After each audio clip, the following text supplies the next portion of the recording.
આજે ગુજરાત ગૌણ સેવા પસંદગી મંડળ દ્વારા લેવાયેલ સ્પર્ધાત્મક પરીક્ષામાં સફળ રહી સરકારશ્રીના વિવિધ વિભાગોમાં નિમણૂક પ્રાપ્ત કરનાર 4,473 ઉમેદવારોને તેમની કારકિર્દીની શરૂઆતમાં શુભકામનાઓ પાઠવું છું।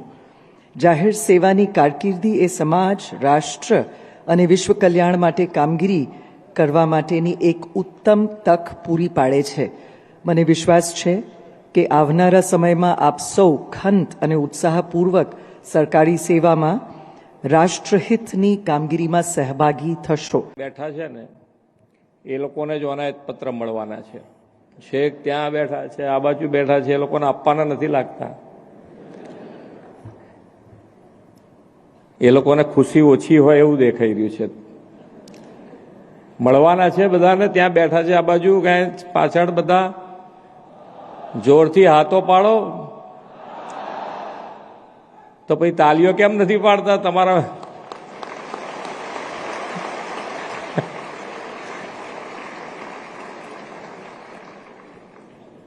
તમારામાંથી કોઈક મિત્ર એ તો જે તમે જુઓ અહીંયા આગળ આવ્યા તારે તમે બધા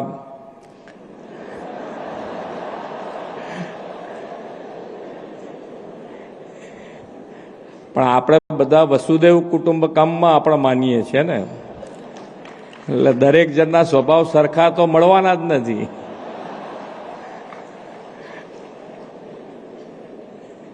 એટલે તમે જે બધા છો, તમારે તો કેટલા બધા લોકોનું 7 કરોડ ગુજરાતીઓના કામ કરવા માટે તમે સિલેક્ટ કર્યા છો, એટલે દરેક જણને કેટલી ધીરજ ને ધૈર્ય રાખવું પડે વિચારી લેજો। અહીંયા તો અમે કેટલા જણને બોલાયા હતા? 21 જણમાં તમે આગા પાછા થઈ જાઓ તો પછી ચાલો। ગુજરાત ગૌણ સેવા પસંદગી મંડળ દ્વારા સરકારશ્રીના વિવિધ વિભાગોમાં પસંદગી પામેલ 4473 ઉમેદવારોને નિમણૂક પત્ર એનાયત સમારોહમાં આપણી સૌની સાથે મંચ ઉપર ઉપસ્થિત મારા સાથી નાયબ મુખ્યમંત્રી શ્રી હર્ષભાઈ સંઘવી, મારા સાથી મંત્રી શ્રી જીતુભાઈ વાઘાણી, શ્રી અર્જુનભાઈ મોઢવાડિયા, શ્રી રમણભાઈ સોલંકી, ગાંધીનગર મહાનગરપાલિકાના મેયર શ્રીમતી મીરાબેન પટેલ, મુખ્ય સચિવ શ્રી મનોજકુમાર દાસ, સામાન્ય વહીવટ વિભાગના અધિક મુખ્ય સચિવ શ્રીમતી સુનૈના તોમર, મહેસૂલ વિભાગના અધિક મુખ્ય સચિવ શ્રીમતી જયંતિ રવિ, ગુજરાત ગૌણ સેવા પસંદગી મંડળના ચેરમેન શ્રી તુષારભાઈ ધોળકિયા, આમંત્રિત સર્વે મહાનુભાવો, પ્રેસ મીડિયાના મિત્રો, સૌને મારા નમસ્કાર।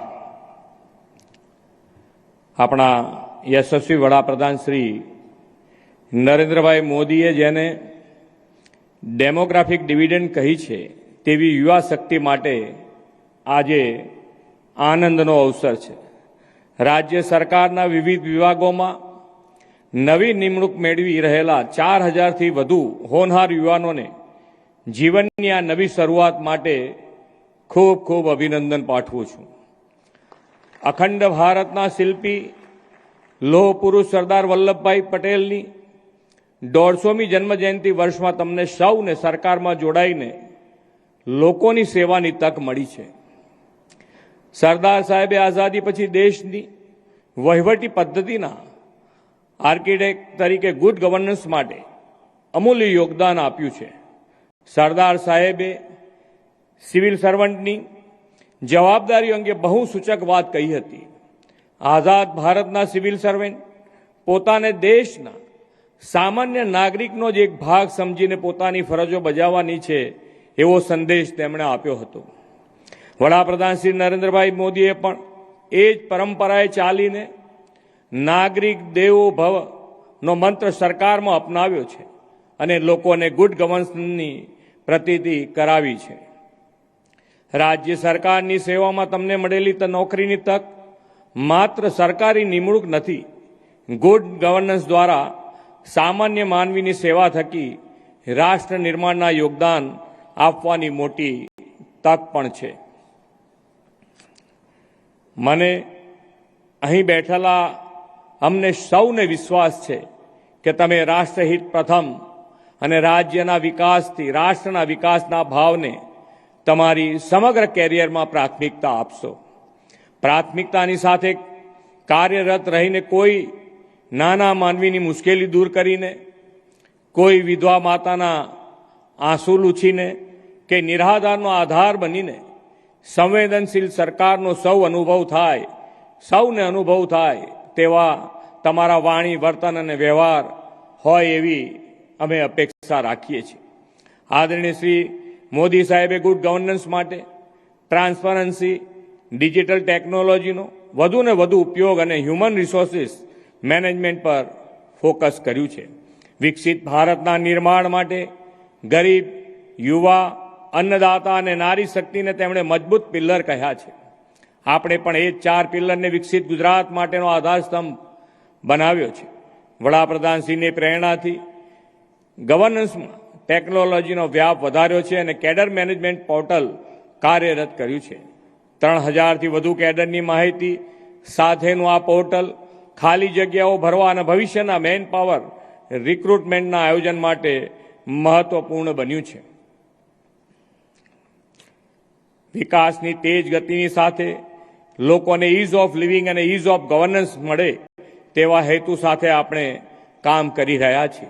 માનવબળની ઉણપને કારણે લોકોને સરકારની સેવા સુવિધાઓ મળવામાં કોઈ અગવડ ન પડે તેવું મેન પાવર પ્લાનિંગ અને 10 વર્ષીય રિક્રુટમેન્ટ કેલેન્ડર આપણે તૈયાર કર્યું છે. આના પરિણામે રોજગાર ઈચ્છુક યુવાનોને પરીક્ષાની આગોતરી માહિતી મળી રહે છે અને પૂરી તૈયારીઓ કરીને સફળતા મેળવી શકે છે. આ એક અદ્ભુત માન્ય વડાપ્રધાન શ્રી કે જે ટ્રાન્સપરન્સીના હિસાબે આજે તમે બધા જ અહીંયા નોકરી જે મેળવી છે એ કોઈ પણ જાતની કોઈ પણ લાગવગ વગર પોતાની મહેનત થકી આ નોકરી ગુજરાત સરકારમાં મળતી થઈ ગઈ છે. એ આપણા સૌ માટે આનંદની વાત છે. પહેલાં એ બધાએ નોકરીઓ સરકારમાં કેવી રીતે મળતી હતી આપણે બધાએ જોયેલું છે અને આજે તમે જ્યાં હોવ ત્યાં ગુજરાતના કોઈ પણ ખૂણેથી આપણો યુવા આ પરીક્ષા આપી શકે અને એને પોતાને એના જો પોતાનામાં આવડત છે, પોતાની હોશિયારી છે, તો એને પોતાને વિશ્વાસ હોય છે કે મને ગુજરાત સરકારમાં નોકરી મળશે. આ આપણા માટે ખૂબ મોટી સિદ્ધિની વાત છે. વડાપ્રધાનશ્રીના નેતૃત્વમાં દેશના યુવાનો માટે સરકારી નોકરીઓ ઉપરાંત ખાનગી જાહેર ક્ષેત્રોમાં પણ હર હાથ કો કામ, હર કામ કા સન્માનનો ધ્યેય સાકાર કરવા રોજગારના અવસરો ખુલ્યા છે. આ માટે તેમણે રોજગાર મેળાઓ, આપણે અહીંયા રોજગાર મેળાઓ શરૂ કરાવ્યા છે. યુવાનોને તેના દ્વારા નિમણૂકો પણ મળી રહી છે. 3.5 કરોડ યુવાનોને રોજગારના અવસરો આપવા વડાપ્રધાન શ્રી મોદી સાહેબના વિઝનથી PM વિકસિત ભારત યોજના પણ કાર્યરત થઈ છે. 2047માં દેશની આઝાદીની આપણે શતાબ્દી મનાવીશું ત્યાં સુધીના આ સમયને વડાપ્રધાન શ્રી મોદી સાહેબે અમૃતકાળ કહ્યો છે. તમે સૌ એવા નસીબવાળા અને નાની વયના યુવાનો છો કે અમૃતકાળમાં તમને જનસેવાની તક મળી છે. આપણે આઝાદીની શતાબ્દી 2047માં મનાવીએ ત્યારે તમે સૌ સરકારી સેવામાં કાર્યરત હશો જ. વિકસિત ભારત માટે વિકસિત ગુજરાતના નિર્માણના સંવાહક બનીને તમે ઈમાનદારી અને નિષ્ઠાથી લોકોની સેવા કરો. તમારી ફરજો અને કામમાં શિથિલતા નહીં, નવીનતાના અભિગમ સાથે ઉત્તરોત્તર પ્રગતિના શિખરો સર કરો. એ જ શુભેચ્છા સાથે વિરમું છું. ભારત માતા કી જય. વંદે માતરમ. જય જય ગરવી ગુજરાત.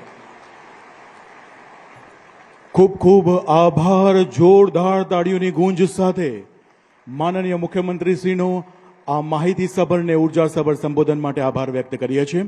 અને હવે નિમણૂક પત્ર એનાયત સમારોહની વિધિવત રીતે સમાપન તરફ જઈએ છીએ.